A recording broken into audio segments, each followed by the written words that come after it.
कैसा लग रहा है इस हॉस्टल को? किसने सजेस्ट किया आप लोग? मुझे तो मेरे दोस्तों ने सजेस्ट किया था, तो मैंने आके यहाँ पर 2-3 हॉस्टल्स देखे थे, तो उसमें से मुझे ये वाला हॉस्टल तो सबसे अच्छा लगा था। मतलब यहाँ के जो फैकल्टी भी है वो भी बहुत अच्छी है, गार्ड्स वगैरह सब अच्छे से बातचीत करते, कोई प्रॉब्लम हो बता सकते हैं उन लोग को, तो यहाँ पर अच्छा। फूड कैसा रहता है यहाँ? फूड तो अच्छा है, बाकी हॉस्टल से तो सबसे अच्छा है। खाना वाना के मामले में, पानी के मामले में और कपड़े उपड़े धुलने के मामले में कोई दिक्कत आती है? नहीं नहीं, वॉशिंग मशीन अवेलेबल है, वाटर कूलर है, आरओ वाटर, और बाकी सब जो नॉर्मल पानी चाहिए वो भी मिल जाएगा, और खाने में तो अच्छा ही रहता ही है, और फिर सिक्योरिटी भी बहुत अच्छी है यहाँ की। कुल मिला के कोई इशू नहीं आती इस हॉस्टल में? आप लोग को कोई समस्या नहीं होती?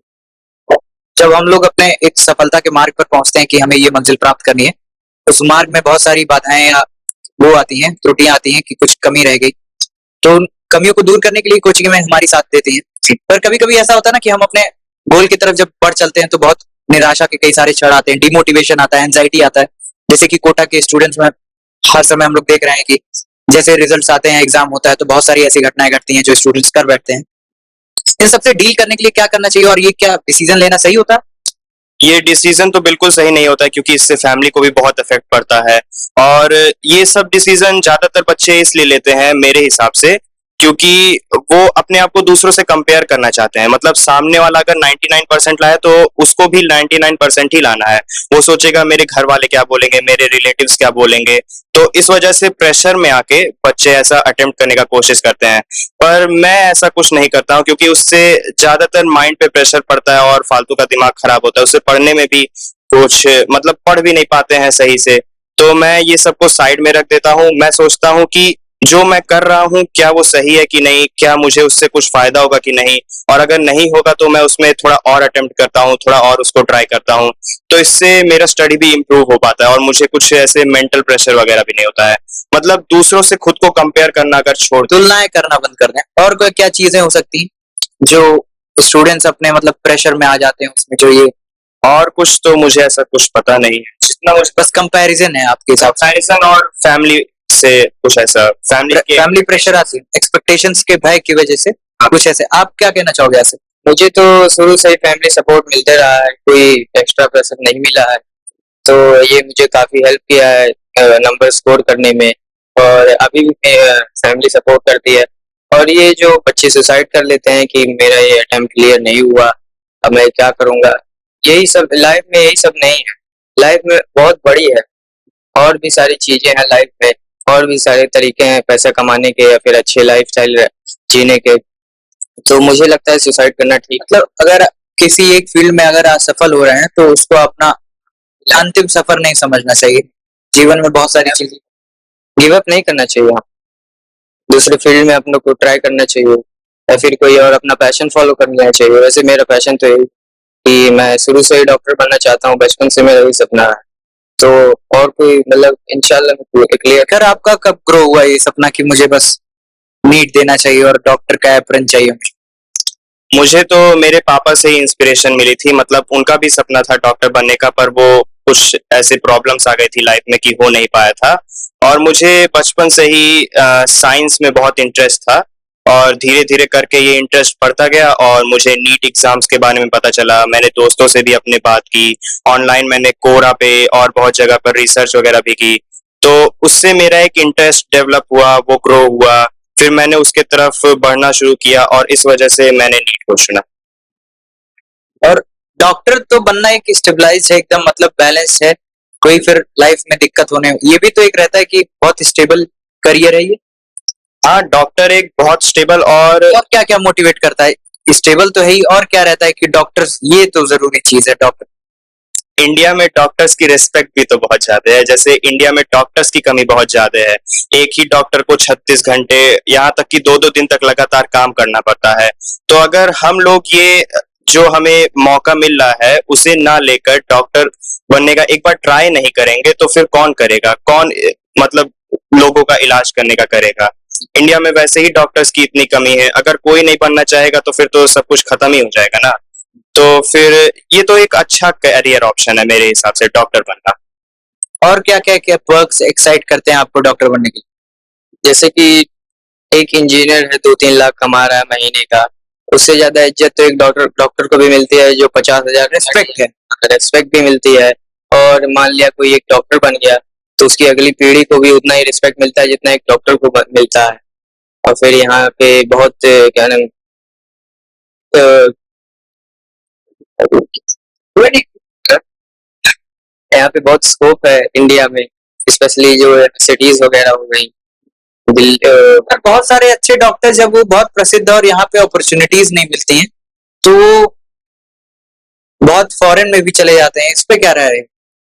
जैसे फॉरेन में तो ज्यादा पैसा भी मिलता है लेकिन वो माहौल नहीं मिलता है जो यहाँ मिलता है। यहाँ बचपन से पले बड़े हैं। तो यहाँ पे जो डिसीज हैं बहुत ज्यादा है, यहाँ पे केयरिंग नहीं होती है। डॉक्टर्स भी बहुत सारे फैक्ट्स में आता है कि इंडिया में शायद कम है, सीट्स भी कम आती हैं। तो बहुत इंपॉर्टेंट हो जाता है ना कि एक नीट के माध्यम से हम एक अच्छे डॉक्टर्स प्रोड्यूस करें जो कि बस ऐसे ही ना डॉक्टर बन गए हों, जो दवाइयों पे देते हो तो काम भी करते हो। हाँ, मतलब जो प्राइवेट सीट्स लेके बन जाते हैं वो तो मुझे कुछ समझ में नहीं आता है। 80-90 लाख लगते हैं उनके। अगर तुम प्राइवेट सीट लेके डॉक्टर की डिग्री लेके बैठ जा रहे हो और तुम कुछ कर नहीं पा रहे हो, उल्टा तुम्हारे सामने जो मरीज आ रहा है उसको भी तुम परेशान कर दे रहे हो, तो फिर उस डिग्री का फायदा ही क्या है? इससे बढ़िया तुम कोई बिजनेस ही खोल लो। मुझे ये सब कुछ समझ में नहीं आता है। डॉक्टर अगर बनना ही है तो अपने मेहनत से करके बनो। 2-4 पेशेंट्स को अगर तुम बचाओगे तो उनका आशीर्वाद भी तुमको लगेगा। और सिर्फ यही बात नहीं है, मतलब हमें एक ह्यूमन नेचर भी तो होता है, सिर्फ पैसे के पीछे ही थोड़ी भागना चाहिए। तो मेरे हिसाब से तो ये फर्जी डॉक्टर वाला तो बिल्कुल बेकार ही होता है। जैसे अभी एक अपील आया था सुप्रीम कोर्ट से कि डॉक्टर्स जो हैं जो मेन इंपॉर्टेंट दवाई होती है उसके अलावा या उसको छोड़ के कुछ अनर्गल या अलग अलग दवाएं लिख देते हैं। कभी होता है ना कि हम कोई कैप्सूल लेते हैं, डॉक्टर एक की बजाय 2-3 दवाएं देते हैं। ये कुछ कमी है जो सुप्रीम कोर्ट ने कोट किया है अपने कमेंट में। ये हर जगह तो नहीं मिलता है, जैसे जिसको बिजनेस करना है वहां पर तो ये मिलेगा ही, लेकिन जो रियल डॉक्टर्स होते हैं, मतलब मेरे पापा के पहचान में 1-2 डॉक्टर्स हैं, वो मतलब ये फाउल प्ले नहीं करते हैं। वो अपने पेशेंट्स का असली में मदद करते हैं, वो उनको सही मेडिसिन भी प्रेस्क्राइब करते हैं। मतलब मेरे दादाजी को भी कुछ प्रॉब्लम्स हुई थी, मुझे सही से पता नहीं है, पर जब उनको डॉक्टर के पास ले जाया गया जो फैमिली डॉक्टर थे हमारे, तो उन्होंने बहुत अच्छे से उनका ट्रीटमेंट किया, बहुत अच्छी मेडिसिन भी थी उनको, और 2 महीने में वो रिकवर हो गए थे। तो ये जो सेकंड टाइप वाले मेडिसिन वगैरह बेचते हैं, ये लोग सिर्फ बिजनेस माइंडेड है और ये लोग डॉक्टर माइंडेड बिल्कुल भी नहीं है। कुछ लोग बिजनेस पर्पज से भी तो डॉक्टर की लाइन में आना चाहते हैं कि सरकारी मिले तो मिले, नहीं तो प्राइवेट में भी तो एक बहुत सारे इसको 1-2 करोड़ दे के लोग एडमिशन कराते हैं किसी प्राइवेट कॉलेज में। फिर वो पैसा कहाँ से लाएंगे? लूट मार मचाते हैं, लोगों को लूट लेते हैं। मासूम लोग आते हैं गांव से, छोटे छोटे ऑपरेशन के लिए इतना ज्यादा 6 लाख 7 लाख, कहीं कहीं वो 10 लाख ले लेते हैं। तो वही सब लूट मार मचाते हैं और फिर उनको क्या नाम सपोर्ट भी मिलता है पीछे से और भी लोगों के। बाकी आप तो ये चीजें ठीक नहीं है। आपको बहुत ही ईमानदार होके और आपको ये ऐसी लाइन है या ऐसी फील्ड है जहां आप लोग को दूसरे की जान बचाने का एक सौभाग्य प्राप्त होता है, तो आपको अपने निष्ठा के साथ काम करना चाहिए, है कि नहीं? और इस हॉस्टल के या जो एस्पिरेंट्स आने वाले हैं अभी जो प्रिपेयर करना चाहते हैं, आप तो जैसे ड्रॉपर हो, आप 11, तो जो भी यहाँ पे ऐसे इंस्टीट्यूट्स में आके तैयारी करना चाहते हैं, प्रिपरेशन करना चाहते हैं, दूर दूर से कई सारे सिटीज के, यूपी से या हो सके कोई बाहर से आए, उन स्टूडेंट्स को क्या कहना चाहोगे? पहले आप बताओ। मैं तो यही कहना चाहूंगा कि जरूरी नहीं है कि मैं मतलब कोई इंटरव्यू अगर देख रहा है ये और उसको लग रहा है कि हाँ ये एलन वाला, अगर ये एलन वाला बोल रहा है तो हाँ सही होगा, मैं भी एलन में ही चला जाता हूँ। मतलब ऐसे किसी का बात सुन के कोई भी कोचिंग इंस्टीट्यूट नहीं ज्वाइन करना चाहिए। आपको एक प्रॉपर रिसर्च करनी चाहिए। 2-3 इंस्टीट्यूट के बारे में आप पता करेंगे, वहां जाएंगे, फैकल्टी से बात करेंगे, आपको पता चलेगा कि कौन सा आपको ज्यादा सूट करता है।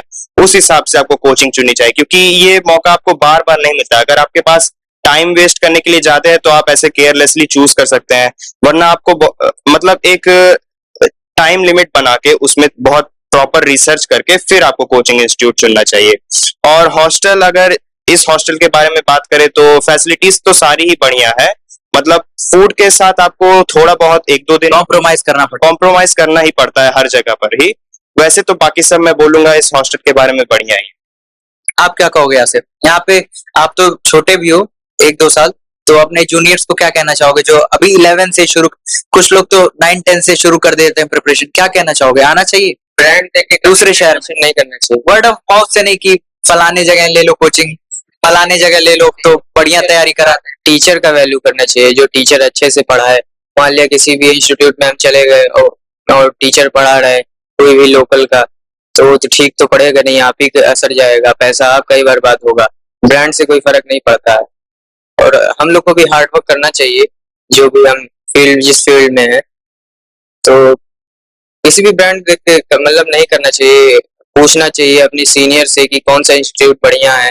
जैसे अलग अलग प्लेस के हिसाब से अलग अलग इंस्टीट्यूट बढ़िया होते हैं। जैसे यहाँ आकाश बढ़िया है, तो मान लिया मध्य प्रदेश में कोई और इंस्टीट्यूट बढ़िया हो। मतलब किसी के मुंह बोली बात पे बहुत विश्वास ना करें, खुद जाके वहां पे। कोचिंग इंस्टीट्यूट तो सिर्फ 20% ही हमारी हेल्प करेगा, जो 80% मेहनत है वो हमें ही करना पड़ेगा, फिर चाहे कोई भी कोचिंग इंस्टीट्यूट में चले जाए। वो माउथ फीडिंग वाला रूटीन क्या होना चाहिए जो एक दृढ़ता से एक लड़के को फॉलो करना चाहिए अपने स्टूडेंट लाइफ में कि ऐसे ऐसे करेंगे तो परीक्षा सफल हो? क्योंकि कोचिंग्स का महत्व तो बहुत कम है, सफलता तो अपने हाथ में होती है सिर्फ स्टडीज के द्वारा और अन्य चीजों से। जैसा आपने कहा कि 20% ही है, बाकी तो अपने खुद करना। क्या एक नॉर्मल रूटीन या ये अच्छी रूटीन होनी चाहिए स्टूडेंट्स के लिए, बाकी सब कुछ मैनेज करते हुए कि इस प्रोसेस में 1-2 साल के सफर में एंजाइटी ना हो, कभी ऐसा ना हो कि बहुत ढेर भय या कुछ ऐसा महसूस हो रहा, उन सबको बैलेंस फॉर्म में लेके क्या क्या करना चाहिए स्टूडेंट्स? रूटीन के लिए तो मैं सिर्फ यही कहूंगा, अगर आपको एक प्रॉपर रूटीन फॉलो करना है तो आप 1-2 दिन फ्री टाइम निकालिए, उसमें आप खुद से टाइम मैनेज करने का एक प्रैक्टिस करिए। जैसे कि आप खुद ऐसा ना हो कि एक दिन रूटीन बनाए कि 24 घंटे में 18 घंटे डिवाइड कर दिए, 6 घंटा सोना है, नहीं, बाकी पढ़ना ही है हमेशा। फिर क्या होता है ना, वो सस्टेन नहीं होता है वो वाले टाइम टेबल्स। हाँ, उससे ब्रेन पे ज्यादा असर पड़ता है कि मैं फिर रिग्रेट भी तो, गिल्ट होता है कंप्लीट नहीं हुआ आज का टारगेट। तो वो सब करना कोई अच्छी बात नहीं है कि एग्जाम के एक दिन पहले ही बैठ के चलो पूरा रिवीजन कर लिए, ऐसा कुछ नहीं करना चाहिए। हर दिन थोड़ा थोड़ा पढ़ के, और जो भी पढ़े सॉलिड पढ़े। मतलब मेरे पापा तो मुझे यही बोलते थे, तुम अगर 1 ही घंटा बैठ के पढ़ रहे हो तो जो तुम 1 घंटे में पढ़ रहे हो वो तुमको प्रॉपर याद हो जाए ना, वो भी बहुत बढ़िया पढ़ाई होती है। मतलब रूटीन ऐसा फॉलो करो कि जो तुम पढ़ रहे हो वो तुम्हारा 100% दिमाग में चला जाए, और कुछ फालतू ऐसा करना नहीं चाहिए। और जैसे आप क्या क्या रूटीन रहता है? आप तो अभी तो हर दिन हमको ये नहीं सोच के चलना चाहिए मुझे आज 18 घंटा पढ़ना है, 19 घंटा पढ़ना है। क्वालिटी टाइम स्टडी चाहिए। एक एवरेज क्या होनी चाहिए स्टूडेंट की स्टडी टाइम एक दिन मेरे लिए तो 6 to 7 आवर्स एनफ होता है। सेल्फ ये या कोचिंग जोड़ के? सेल्फ के लिए मैं 6 to 7 आवर्स पढ़ता हूँ। 6 to 7 यानी जोड़ जाड़ के कोचिंग के साथ 12-13 घंटे इतना हो जाता है? हाँ, हो जाता है। मतलब उसमें स्लीप टाइम भी एनफ मिल जाता है 3-4 घंटे, और बाकी का 3-4 घंटे कौन सोता है? इतना कम? क्या सोने का टाइम इतना कम? सोने का टाइम कॉम्प्रोमाइज करना ही पड़ेगा उतना। और जैसे अगर आपको मान लीजिए प्रॉपर नींद भी चाहिए तो छुट्टी के टाइम पे आप दोपहर को या शाम को भी सो सकते हैं, तो मैं वो करता हूँ तो मुझे एनफ स्लीप मिल जाती है। एक नॉर्मल 6-7 घंटे तो होनी चाहिए स्लीप। मैं तो ये कहना चाहूंगा कि जो आज टीचर पढ़ाया है वो ऐसा याद करो कि कभी जिंदगी में ना भूलो, तो उतना भी बहुत है। रिवीजन बहुत इंपॉर्टेंट है। रिवीजन बहुत इंपॉर्टेंट है। हम पूरा दिन पढ़ लें, लेकिन अगर उसको रिवाइज नहीं किए, माइंड में सेट नहीं, धीरे धीरे वो स्किप हो जाएगा या मैं कहूंगा जितना टीचर आज पढ़ाया उसको एकदम तैयार कर लो, घर पे आने के बाद उसको रिवाइज करना चाहिए। हाँ, और कोई एक्स्ट्रा पढ़ने की जरूरत नहीं रहेगी। अगर तुम आज का जो पढ़ा है, जितना वर्क दिए वो पूरा कंप्लीट कर लोगे, अपना टारगेट पूरा कर लोगे, तो ये 18-19 घंटा पढ़ने से कोई फायदा नहीं होगा। और कंसिस्टेंसी के साथ पढ़ेंगे, डेली डिसिप्लिन में रहेंगे, डेडिकेशन रहेगा, तो आराम से 10-11 घंटे पढ़ने वाले लड़के भी नीट निकाल लेते हैं या IIT जो भी। हाँ, ऐसे बहुत सारे न्यूज आते हैं कि अपने ऊपर प्रेशर ना लिए हुए 11-12 घंटे पढ़ के, क्योंकि एक ऐसा फैक्टफुल है कि ऐसा कोई एग्जाम ही नहीं है वर्ल्ड में जिसमें आपको 18-19, वो एग्जाम के पहले कुछ दिन आप कर सकते हैं 17-18 घंटे या 15 घंटे पढ़ सकते हैं, लेकिन एवरेज आपको 10-12 घंटे से ज्यादा कभी भी अपने ऊपर बहुत ही लोड नहीं देना चाहिए। मतलब आप, मैं फोर्स तो नहीं कर सकता हूँ, जिसको जो पसंद हो वो वैसा कर सकता है, पर मेरे हिसाब से तो 10-12 घंटे का इनफ होता है ना, इससे ज्यादा देने की आवश्यकता डेली बेसिस पे। टारगेट पूरा नहीं हुआ है तो दे सकते हैं, पहले ही हो गया 6-7 घंटे तो कुछ फ्री टाइम मिल गया तो बाहर चले गए, माइंड फ्रेश कर लिए, इससे दिमाग पे असर भी नहीं पड़ता है कि प्रेशर फील हो रहा है। तो मैं तो कहूँगा कि 10-11 घंटे पढ़ना ही ना। माइंड फ्रेश करने के लिए क्या करते हो आप लोग? माइंड फ्रेश करने के लिए मैं दोस्तों के साथ मस्ती मजाक कर लेता हूँ या फिर यूट्यूब पे कुछ ऐसे फनी वीडियोस देख लेता हूँ और थोड़ा देर बाहर टहलने निकल गया तो उससे मेरा माइंड फ्रेश हो जाता है। दोस्तों के साथ रहने पर अपने आप ही सबको ऐसे हो जाता है। निखर, आप आसिफ क्या करते मैं भी वही सेम दोस्तों से बात कर लेता हूँ या फिर फैमिली से बात कर लेता हूँ वीडियो कॉल पे या फिर नॉर्मल कॉल पे, और बाहर भी चले जाता हूँ। हजरतगंज तो जानते ही हैं आप, शाम कितनी मस्त होती है यहाँ की, और यहाँ पे कई सारे पार्क भी हैं तो वहाँ कभी कभी चले जाते हैं। ज्यादा नहीं, बस 10-15 मिनट के लिए माइंड फ्रेश करने के लिए। हो? हजरतगंज कैसा लगता है? हजरतगंज बहुत अच्छा लगा। कैसा है सोसाइटी यहाँ का? सोसाइटी यहाँ बहुत अच्छा है। यहाँ का जो लोगों के रहने का तरीका बहुत अच्छा है। बहुत अच्छा। गाँव तो नवाबों का शहर है।